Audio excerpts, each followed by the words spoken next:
جائے تو پھر دل دھڑکنا بھول جاتا ہے۔ میرا حال بھی ایسے ہی تھا۔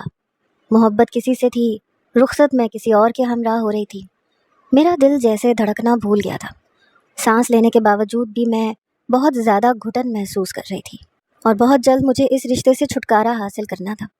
میں نے سوچ لیا تھا کہ میں اس شادی کو 4 دن سے زیادہ نہیں نبھاؤں گی، لیکن میں کیا جانتی تھی کہ میری قسمت میں کیا لکھا تھا۔ میں ثاقب سے محبت کرتی تھی، لیکن ابا نے زبردستی میرا رشتہ چچا کے بیٹے فیروز کے ساتھ جوڑ دیا۔ میں کسی صورت اس رشتے کے لیے راضی نہیں تھی، لیکن ابا نے مجھے اس رشتے کے ایسے فوائد بتائے کہ میں خود حیران رہ گئی۔ ابا کہنے لگے، تیرے چاچا چاچی مر چکے ہیں اور پیچھے بہت سی جائیداد چھوڑ کے گئے ہیں۔ فیروز جاہل گنوار ہے، اسے زیادہ کسی چیز کا علم نہیں۔ تو موقع دیکھ کر اس سے کاغذات پر انگوٹھا لگوانا، پھر میں خود تیری طلاق کروا دوں گا۔ جس سے تو کہے گی میں اس سے تیری شادی کروا دوں گا۔ جب تیرے پاس بہت زیادہ پیسہ ہوگا تو کوئی بھی تجھ سے شادی کے لیے راضی ہو جائے گا۔ ابا کی باتوں نے مجھے حیران کر دیا تھا۔ میں سوچ بھی نہیں سکتی تھی کہ ابا اتنی دور کی کوڑی لے کر آئے گا۔ مجھے روپے پیسے اور جائیداد میں کوئی دلچسپی نہیں تھی، اسی لیے ابا کی یہ لالچ مجھے فیروز کی طرف متوجہ نہ کر سکی۔ میں ایک اچھی زندگی چاہتی تھی اور ثاقب کا ساتھ چاہتی تھی، اس سے زیادہ کی میری اور کوئی خواہش نہیں تھی۔ اور پھر مجھے یقین تھا کہ ثاقب کبھی بھی ایک طلاق یافتہ عورت سے شادی نہیں کرے گا۔ وہ تو مجھے لے کے ویسے ہی بہت زیادہ سنجیدہ تھا، اس لیے میں نے فون پر اسے بتا دیا کہ ابا کیا چاہتے ہیں۔ یہ بھی کہا کہ رشتہ لے کے آؤ اور جلدی سے مجھے رخصت کروا کے لے جاؤ۔ مجھے ڈر تھا کہ کہیں ابا زبردستی اپنا فیصلہ میرے سر پر نہ ڈال دیں۔ میری بات سن کے ثاقب سوچ میں پڑ گیا۔ کہنے لگا، تمہارے ابا اتنا بھی کچھ غلط نہیں کہہ رہے۔ میری معمولی سی نوکری ہے، گھر کے حالات بھی زیادہ اچھے نہیں ہیں، جبکہ میں تمہیں دنیا کی ہر خوشی دینا چاہتا ہوں۔ اگر تم چاہتی ہو کہ تمہارے سارے خواب پورے ہو جائیں تو تمہیں فیروز سے شادی کر لینی چاہیے۔ جب تم طلاق لوگی تو میں تم سے شادی کر لوں گا۔ ثاقب کی بات سن کر میں ہکا بکا رہ گئی۔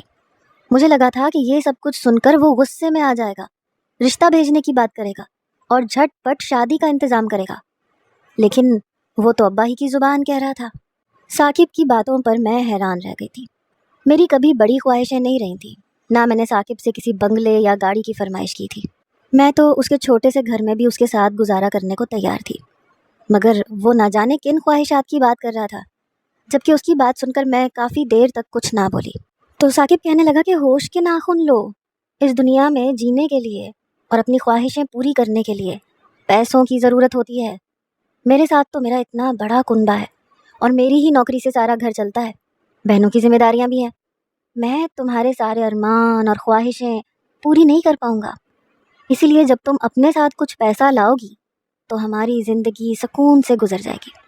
میں بھی جلد سے جلد اپنی بہنوں کی شادیاں کروں گا، پھر صرف میں اور تم گھر میں رہ جائیں گے اور ہم سکون سے ایک ازدواجی زندگی گزاریں گے۔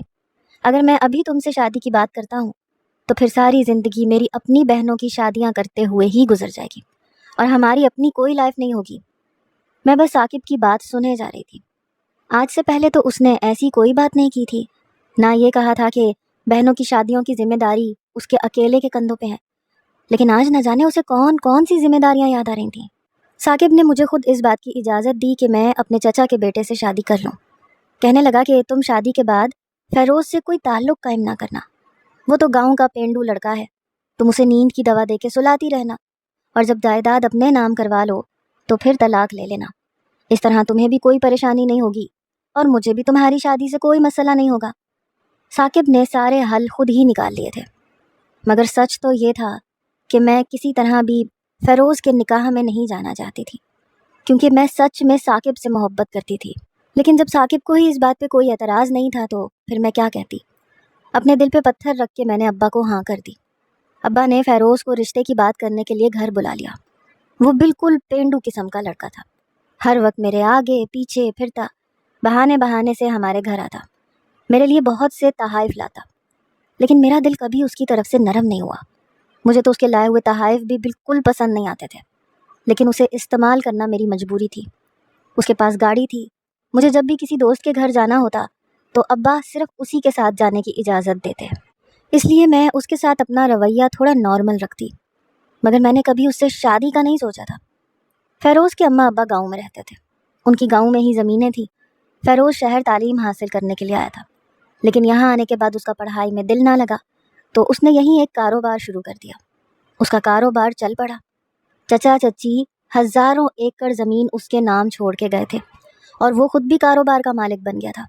اسی لیے اس کی زمینیں گاؤں میں ایسے ہی ملازم کے حوالے تھیں اور ابا کی نظر ان زمینوں پر ہی تھی۔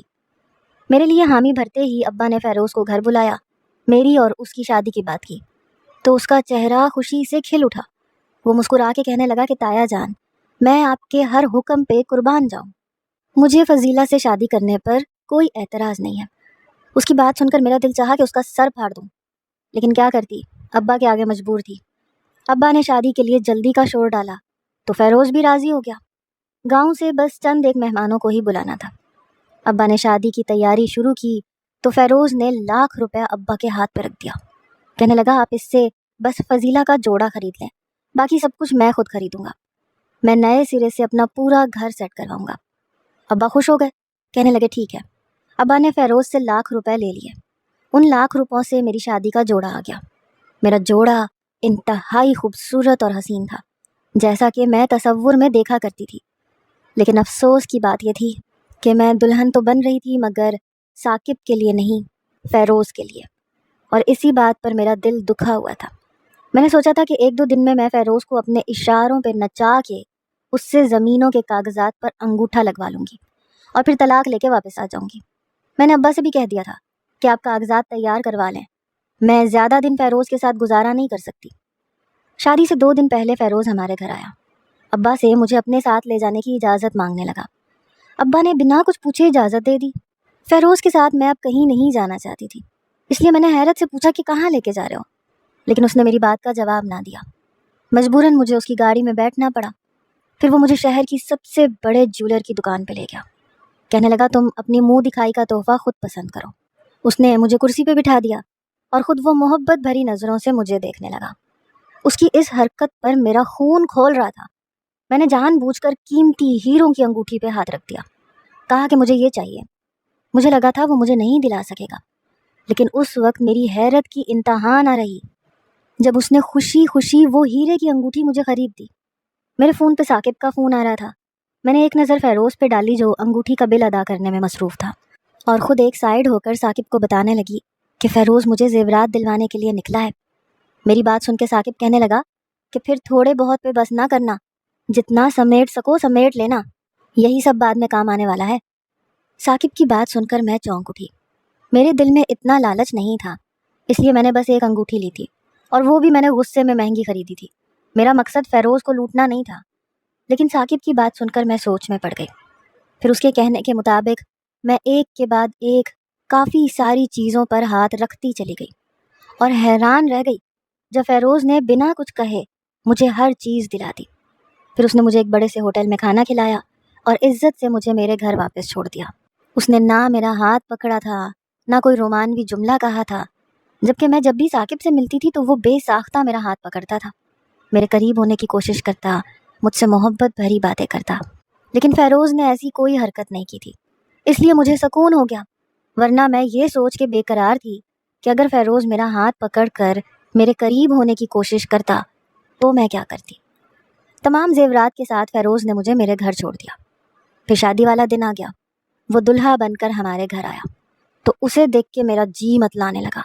وہ بالکل خالصتاً گاؤں والوں کے انداز میں دلہا بنا تھا۔ وہی نوٹوں کا ہار گلے میں پہنا ہوا تھا، بڑا بڑا سرما آنکھوں سے باہر اور سرخ رنگ کی پگڑ لگائی ہوئی تھی۔ یہ اور بات تھی کہ وہ گورا چٹا تھا، اس لیے نہ سرما اس کی آنکھوں میں برا لگ رہا تھا نہ سرخ پگڑ، لیکن جب دل راضی نہ ہو تو ہر بات ہی بری لگتی ہے۔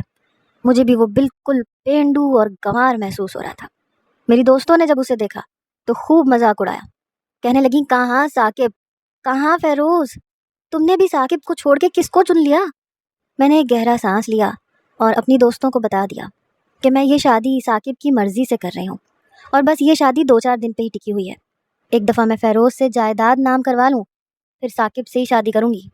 یہ سن کر میری ساری دوستیں حیران رہ گئیں، میری عقل کو داد دے رہی تھیں، کہنے لگیں تم نے تو اس گاؤں والے کو صحیح ٹھکانے لگایا، یہ بیچارہ تو اپنی کم عقلی میں مارا جائے گا۔ یہ کہہ کے وہ سب زور سے ہنس دیں اور میں بھی ہنس پڑی۔ واقعی فیروز کو ہرگز اندازہ نہیں تھا کہ اس شادی کے پیچھے میرا مقصد کیا ہے۔ کچھ ہی دیر بعد نکاح ہوا پھر سادگی سے رخصتی ہو گئی۔ میں نے نیند کی کچھ گولیاں اپنے پرس میں ڈال لی تھیں۔ سوچا تھا کہ موقع دیکھ کے میں فیروز کو یہ نیند کی گولیاں کھلا دوں گی، اس کے بعد میرے لیے اس شادی کو نبھانا آسان ہو جائے گا۔ میں رخصت ہو کر اس کے گھر پہنچی تو حیران رہ گئی۔ میں کافی عرصے بعد اس جگہ آئی تھی۔ دراصل فیروز اکیلا رہتا تھا، اس لیے کبھی میرا یہاں آنا نہیں ہوا تھا۔ گھر کیا تھا، عالی شان محل تھا جس کی ہر دیوار پر میری بڑی سی تصویر لگی ہوئی تھی۔ ہر جگہ بس میں ہی میں نظر آ رہی تھی۔ پھر فیروز کی ایک ملازمہ نے مجھے میرے کمرے میں پہنچا دیا۔ میں نے حیرت سے چاروں طرف کمرے کو دیکھا، جہاں ہر چیز میری پسند کی تھی۔ فیروز نے ہر چھوٹی سے چھوٹی بات کا خیال رکھا تھا۔ اسے میری پسند اور ناپسند کا بہت اچھی طرح اندازہ تھا، اور اس نے پورا کمرہ اس انداز میں ڈیکوریٹ کروایا تھا کہ مجھے لگ رہا تھا جیسے میں خوابوں کی دنیا میں ہوں۔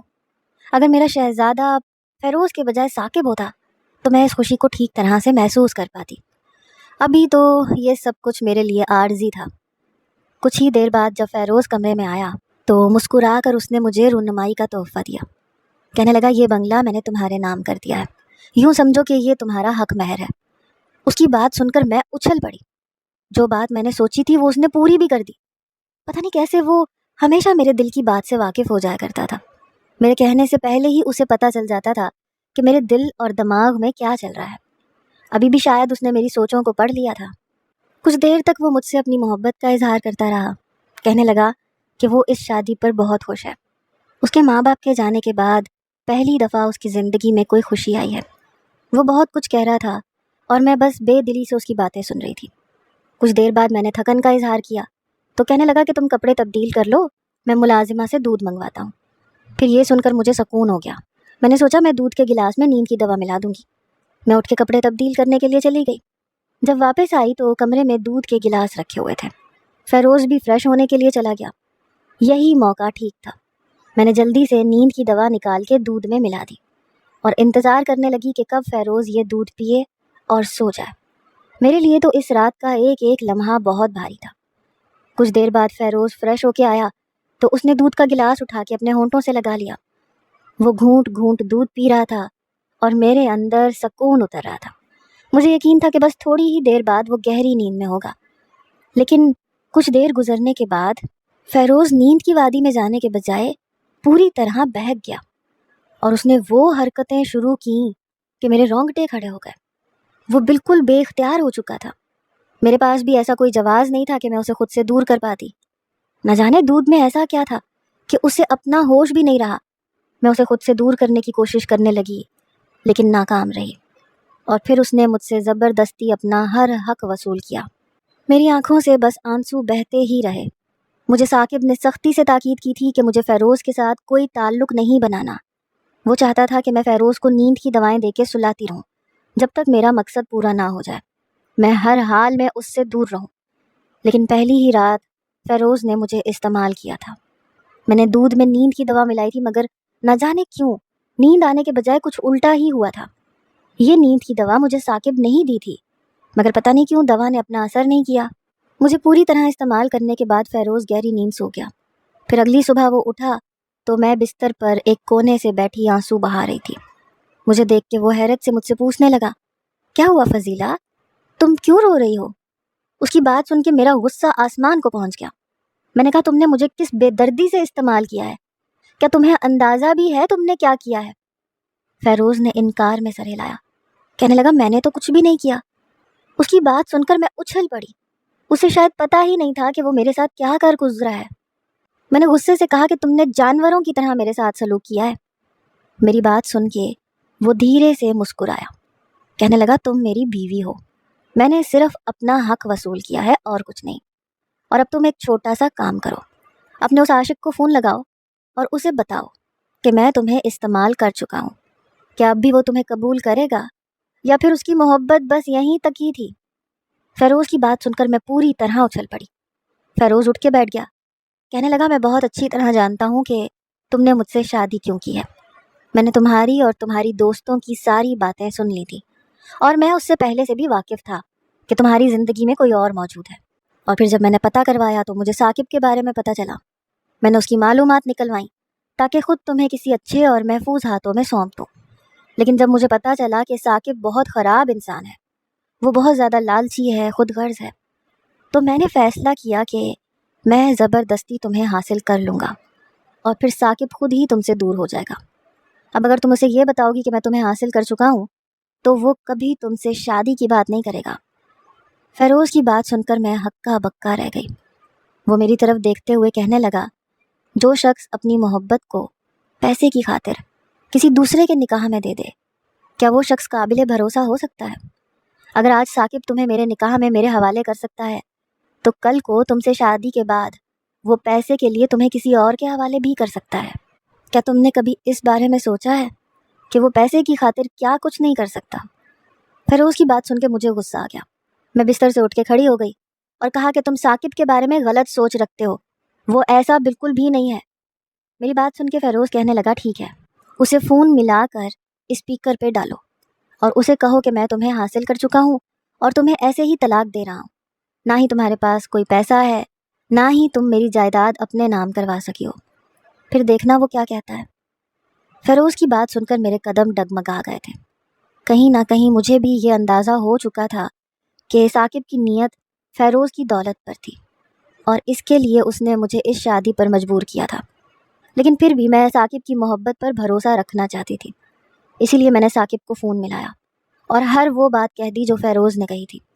مجھے یقین تھا وہ یہ سب سن کے مجھے قبول کرنے کو تیار ہو جائے گا، لیکن ساری بات سننے کے بعد ثاقب نے جو بات کہی وہ بات سن کر میری جان نکل گئی۔ کہنے لگا، تم جیسی لڑکی سے میں شادی نہیں کر سکتا جو کسی اور کے ساتھ رات گزار چکی ہو، اور پھر تم تو خالی ہاتھ میری زندگی میں آنے کی بات کر رہے ہو۔ اگر تمہارے پاس کچھ پیسہ ہوتا تو شاید میں تمہیں پھر بھی قبول کر لیتا، لیکن میں ایک کنگال لڑکی سے شادی نہیں کروں گا۔ میرا تو پہلے بھی تم سے شادی کرنے کا کوئی ارادہ نہیں تھا، وہ تو تم نے مجھے فیروز کی دولت کا بتایا تو میں راضی ہو گیا، اور جب وہ دولت نہیں ہے تو میں تمہیں کیوں قبول کروں؟ آج سے میرا تمہارا کوئی واسطہ نہیں ہے۔ یہ کہہ کر ثاقب نے فون کاٹ دیا اور میرے دل کی دھڑکنیں تھم گئیں، میری آنکھوں سے آنسو بہہ رہے تھے اور سب کچھ دھندلا گیا تھا۔ فیروز اٹھ کر میرے پاس آیا، مجھے گلے سے لگایا، کہنے لگا کہ میں جانتا ہوں کہ تمہاری نظروں میں جاہل گنوار ہوں، تم مجھے پینڈو سمجھتی ہو، لیکن میں سچ کہتا ہوں کہ میں دل سے تم سے محبت کرتا ہوں۔ میں ثاقب جیسا پڑھا لکھا تو نہیں ہوں، لیکن میرا دل ضرور صاف اور شفاف ہے جس میں صرف تمہاری محبت بستی ہے۔